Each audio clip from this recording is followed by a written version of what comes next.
Chapter 6. On a Dolphin's Back. Those who honored Apollo knew him to be a kind and loving god, as the story that follows will show. There was once a singer named Arion. He was like a mortal, not a god, but his skill was almost godlike. With all of his heart, he worshipped Apollo, the god of music. Aaron went to many lands singing his songs and playing his lyre. He sang for all those who wanted to hear him, for poor men as well as for kings. All gave him gifts. The poor gave copper pennies, the rich gave gold and beautiful robes for him to wear when he sang. So Arion became rich and famous. At last, a time came where he longed to see his home again. He found a ship that was going to Greece and went on aboard. Carrying his gold in his leather bag, under a clear sky the ship set sail. At first, all went well. Then one of the sailors began to wonder about the bag that Arion carried. He told the other sailors he had heard the sound of clinking from the bag. If it were full of gold, he said, it would make them all rich. The sailors decided to steal the bag. It would not be easy. Arion kept the bag always with him. He even slept with his head on it at night. So the sailors watched and planned and waited. They wanted to steal it in such a way that Arion would think it had fallen into the sea. Soon, a day came when clouds covered the sky. Winds blew, waves tossed the ship. At night, the clouds hid the light of the moon, so all was dark. It was that which the sailors were waiting for. "Tonight is the night," they whispered to each other. When Arion was asleep, they came to where he lay. They stood around him in the dark, waiting for a large wave to rock the ship. Their plan was this. When the wave came, one of them would drag the bag from under Arion's head, while the second sailor would splash water on the desk beside Arion. Thus it would seem that the wave had washed the bag away. But the wave came.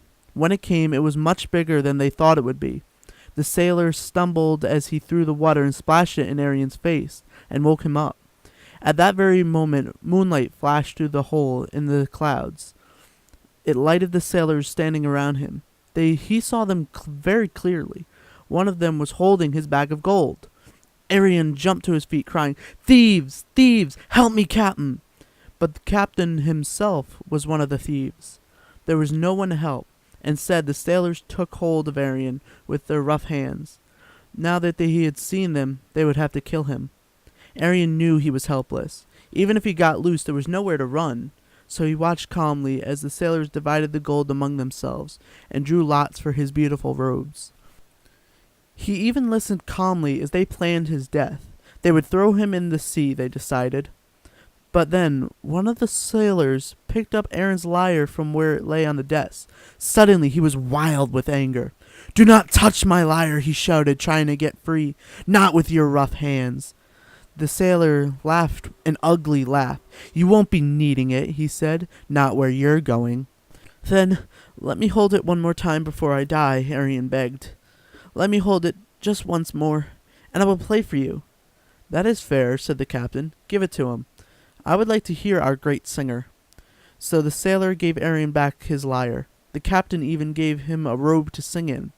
It was the one that Arion had worn when he sang before kings. "But don't think that your singing will make us change our minds," said the captain, and the sailors laughed again. Standing high at one end of the boat, Arion began to play and sing. The song he sang was in honor of Apollo, the god he had worshipped all his life. Never had he sung more beautifully. As he sang, the clouds began to blow away. Low in the eastern sky was a golden light. Night was almost over. At the moment Arion's song ended, a golden ball rose into the sky. It was the sun's chariot. The bright light of it shone on Arion standing before the sailors. It flashed from the golden lyre in his hands. And Arion knew that Apollo had heard his song. He could die now, happy that his god had smiled on him. Before the sailors could stop him, Arion jumped into the sea, still holding his lyre in his hands and wearing the beautiful robe. Down he went, deep into the dark sea, down and down. But Arion was not alone in the cold black water. Following him down in the deep was a great green dolphin. Swiftly it raced after him. Swiftly it got under him. Swiftly it pushed him up, out of the sea, to light and air again. With Arion on his back, the dolphin leapt out of the waves. He leaped into the golden morning sunlight. The rays of the sun flashed on his shining skin. Then Arion knew that Apollo had sent the dolphin to save him. Riding on the back of the dolphin, he came safely to land. There he told his story of the sailors and of the dolphin, but no one would believe him. Even his friends laughed at his wild tale of riding on the back of a fish. "What imagination these poets have," said one.